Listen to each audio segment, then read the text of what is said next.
Bonjour et bienvenue dans cette nouvelle capsule autour de Je sais respirer, fichez-moi la paix. J'espère que vous allez bien et que vous continuez à prendre plaisir à découvrir, à redécouvrir votre corps par le biais de ces petits exercices d'auto-exploration inspirés de l'eutonie.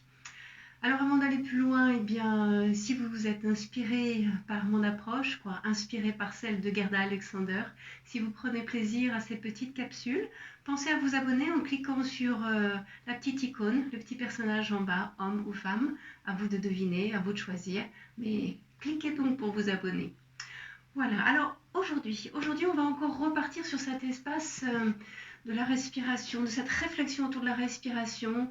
Laissez-moi respirer, fichez-moi la paix. Parce que quand on arrive dans une société effectivement stressée, au regard des événements que nous traversons, ça je ne peux pas l'enlever, il y a une résurgence ces derniers temps sur les réseaux sociaux tout autour de vous, et cette réflexion de allez, relâche, détends-toi, inspire profondément et laisse faire. Et pour autant, le travail dans la guidance respiratoire, surtout sur l'inspiration, je trouve qu'elle n'est pas très judicieuse et qu'elle est bien souvent difficile à mettre en place. Et souvent, elle est mal faite. Elle guide, elle amène une respiration inversée. Alors, où est-ce que j'ai envie de vous emmener aujourd'hui? Eh bien, pour une fois, je vais vous faire travailler la respiration. Si, directement en travaillant sur expire, inspire, sur cette mobilisation du diaphragme.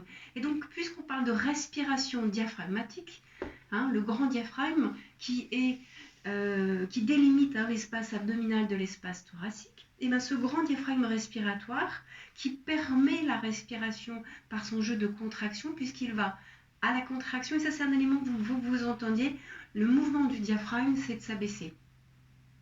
Et comme il travaille le diaphragme en synergie avec les abdominaux, votre diaphragme se contracte, s'abaisse, les abdominaux se relâchent. D'accord? L'appel d'air, c'est la contraction du diaphragme par le bas. Le diaphragme qui forme une coupole un peu arrondie vers le haut, cette coupole, elle s'abaisse. Les côtes se mettent en étirement latéral. D'accord? Alors pourquoi je vous explique un petit peu cette donnée anatomique? Mais pour vous expliquer que le travail sur l'inspiration, c'est un relâchement physiologique de la sangle abdominale et que bien souvent travailler, quand on vous dit inspirer profondément, vous êtes souvent, au lieu de laisser faire le mouvement respiratoire, vous allez essayer de beaucoup remplir votre espace respiratoire et en forçant votre respiration, souvent vous bloquez votre ventre et vous ouvrez par le haut, donc vous êtes une respiration dans le haut. Alors c'est une respiration certes, mais c'est une respiration très limitante et c'est pas une respiration de zen attitude. Et puis, ou alors vous allez avoir une inspiration en poussée sur le ventre, ce qui non plus n'est pas très logique. Donc la logique respiratoire, c'est d'accompagner peut-être pour pouvoir gagner, trouver un flux respiratoire physiologique plus ample, si vous avez envie de travailler sur votre respiration, parce que vous avez compris qu'en eutonie, on fait tout pour amener une adaptabilité respiratoire, mais on ne fait aucune guidance inspire-expire.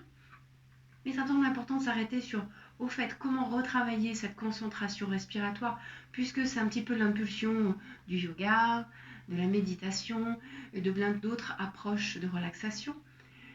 Partez sur l'expire, videz. Imaginez que votre cage thoracique ressemble plus à un ressort. Vous imaginez un accordéon? Voilà.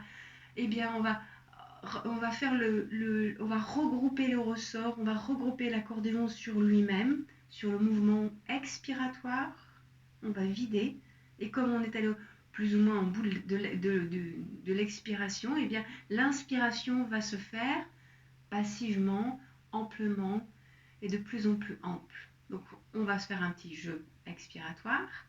Prenez la position qui vous semble la plus appropriée. Ne vous mettez, il ne faut pas que vous ayez un dos en tension. Alors moi je suis au sol et je me suis assise sur ce qu'on appelle une bûche d'eutonie.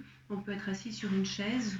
Comme vous avez envie, l'idée c'est si vous êtes avachi comme toujours, la logique d'adaptabilité dans le buste, elle va être très limitée. Donc dans une juste position, d'accord, celle qui vous convient, vous allez faire un petit jeu d'expiration. Si ça peut vous aider, vous gardez une main sur le ventre, le bas-ventre, et vous allez amener l'expiration le plus long possible. Alors, je vais vous guider en comptant.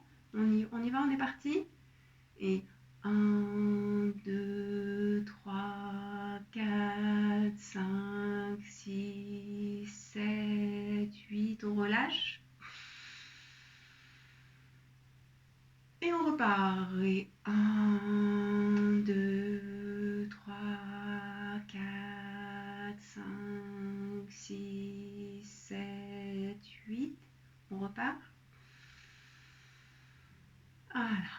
reposez-vous. Alors vous avez vu là, c'est une expiration dirigée, un peu forcée, on est d'accord? Apprenez peut-être à faire 2-3 mouvements expiratoires dirigés et puis après, laissez faire. Accompagné par la conscience, ce mouvement. Mettez de la conscience avec vos mains sur le ventre, sur l'espace thoracique antérieur et observez le mouvement qu'il se fait. Où est-ce qu'il se fait? Laissez guider votre intention de ressentir ce qui se passe dans votre corps. Et puis peut-être, mettez un petit peu d'attention dans l'épaisseur de votre buste et observez. Accueillez vos mouvements. Alors effectivement, c'est pas dès qu'on commence à faire par soi-même sur soi le mouvement, on est un petit peu en tension dans le buste. Et c'est pour ça que peut être aussi simple pour retrouver son écoute respiratoire, de se faire des petits exercices avec le petit ballon. Alors, on pourrait le faire avec les mains, mais voilà. Où on refait juste un petit temps de conscience, où on repart dans la 3D, dans son espace buste un petit instant. Et le fait d'explorer un peu partout, de mettre cette volonté de conscience un peu partout où le ballon passe, eh bien c'est une façon de rediriger sans en avoir l'air sa respiration sans être obligé d'être sur l'inspire ou l'expire. Et bien souvent, quand vous êtes dans ces petits jeux en auto-exploration de l'espace buste, vous vous rappelez de l'espace bras, puisque les bras font vraiment partie prenante de l'adaptabilité respiratoire, de l'espace buste. Sans oublier, vous vous rappelez la première séance avec la tête, d'accord?